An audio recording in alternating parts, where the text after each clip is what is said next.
See, this is what happens. I made a video like this last week, and I have to say I got some really lovely feedback about it. So now I'm doing more of them. And you have only yourselves to blame, really. You don't feed Mogwais after midnight, and you don't feed Fabian's ego. But there we are.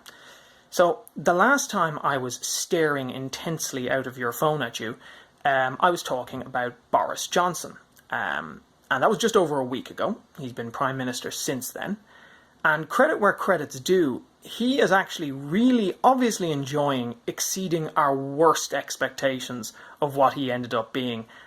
He's been very busy. And one of the most obvious representations of this is the composition of the new British cabinet.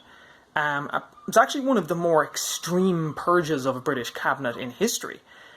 Now, look, I'm a political nerd. That much is obvious. I enjoy this stuff. But I'm also quite cynical about a lot of it. It takes quite a bit to shock me. But I was actually terrified, genuinely terrified, by some of the choices for this new cabinet. And so that's what I'm going to go into detail about. Now, I'm an Irish person, it's English politics, the two are very intertwined, but at the same time, it's not healthy to be obsessing about another country's politics all the time. Now, we have incompetent politicians over here in Ireland, we have evil politicians over here in Ireland, but we don't have any that are quite as cartoonish as the crop that they've got going on in Britain at the moment. Case in point, Jacob Rees-Mogg. Jacob Rees-Mogg. So, Jacob Rees-Mogg is now the head of the Commons. You probably saw him in the news over the last week because he came out with a truly absurd list of things not to say in Parliament.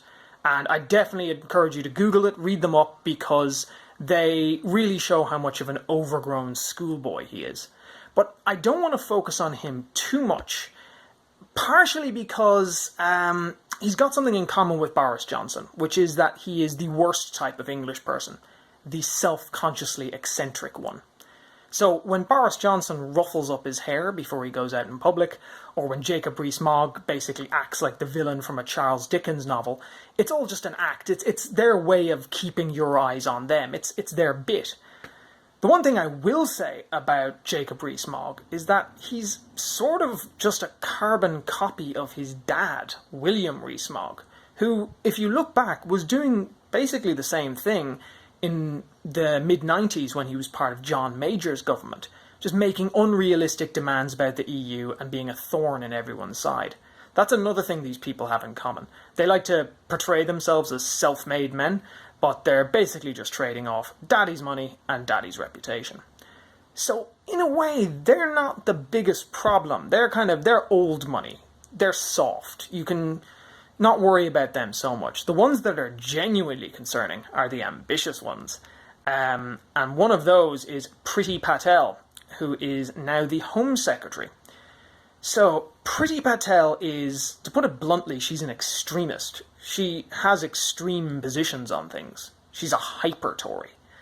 She only very recently renounced her support of bringing back hanging, which is something that she actually has in common with the majority of the Tory electorate, the people who just put Boris Johnson in power, because British politics doesn't make any sense whatsoever.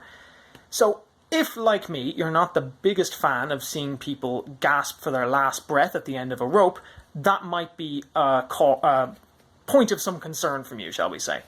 If you're like me also, and you're Irish, you might be quite angry by some comments that she made while she was International Development Secretary.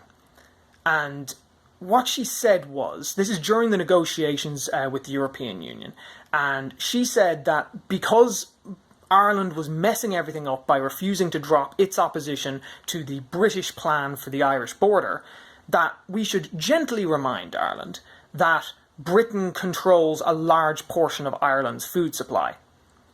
So that's a statement with no historical baggage whatsoever, talking about Ireland and Britain and the food supply. Yep, no problems there at all. The reason why she's not the International Development Secretary anymore is because she got fired. And she got fired because she was secretly having meetings while on holiday, completely unauthorized, without any official approval, with high-ranking members of the Israeli far right. And when she was confronted with this and when she eventually left the office, she didn't ever seem to think that there was actually any problem with this. which, of course, there isn't. There's no problem with that at all.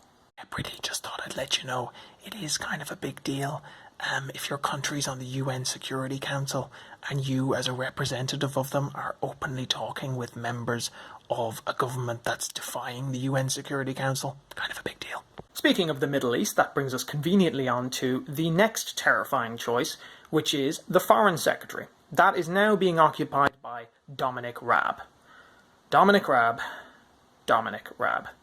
Now, I have friends who work in certain types of jobs. I've worked in certain types of jobs where you go in, you don't know what you're doing. You feel like you're winging every single day. You're praying and hoping that people don't discover that you really don't have a clue what you're talking about. Well, to people like that, don't worry about it. Seriously, don't worry for a second. Even if you're really, really bad at your job, there is no conceivable way that you could be worse than Dominic Raab. So, Dominic Raab, possibly one of the most incompetent people in modern politics. Well, we've made clear, and I made clear in the House again earlier, that we'll do nothing that would draw customs border down the Red Sea. And we will, if Irish Sea. He was the Brexit negotiator for a very brief spell. He took over that job from David Davis, who was also a very incompetent person. There's a great picture of David Davis where you can see that he is visibly unprepared for a meeting with the EU negotiators.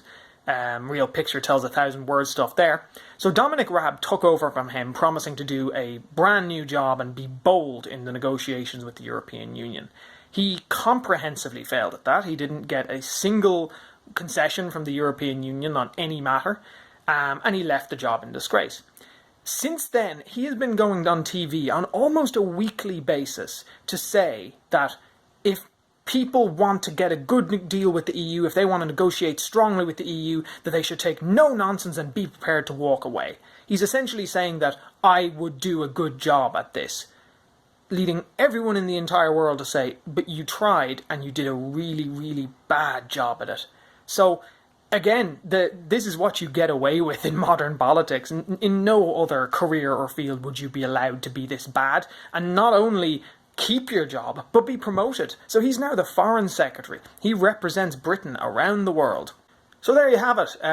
Britain in somewhat of a crisis as it begins to enter a new era of ideological extremism and generally ignoring reality. So it'll be very interesting to see where this goes. I suppose the one good thing that happened is that Leo Varadkar finally got a call from Boris Johnson. Prime Minister Boris Johnson on line 1, Taoiseach. Hello, Prime Minister. Thanks so much for calling. This is the Taoiseach of Ireland speaking. An absolute pleasure to make your acquaintance. Patrick, isn't it? No, Boris, no, it's actually Leo. Leo Varadkar. Oh, forgive me, of course. Leo the lion. Wasn't it the great Leo Africanus who once said, some worship the sun and prostrate... That's absolutely fascinating, Prime Minister. I didn't want to keep you too long. I just wanted to have a brief discussion with you about your current approach to the negotiations with the EU and your current position on the Irish... Sorry, there's just some noises coming down the line there. I'm so terribly sorry. I was eating a bag of grapes. Do carry on. No, I was just going to say, keep on doing what you're doing because it's actually really working out for me. No one is talking about direct provision or evictions. It's just Brexit. So yeah, just keep on keeping on. Well, let me assure you that would be absolutely no problem whatsoever. Oh, that's great to hear, Boris. No, that's brilliant. Listen, thanks so much for taking the time to call, and I'm sure we'll talk soon. Same to you, Pat. Take care.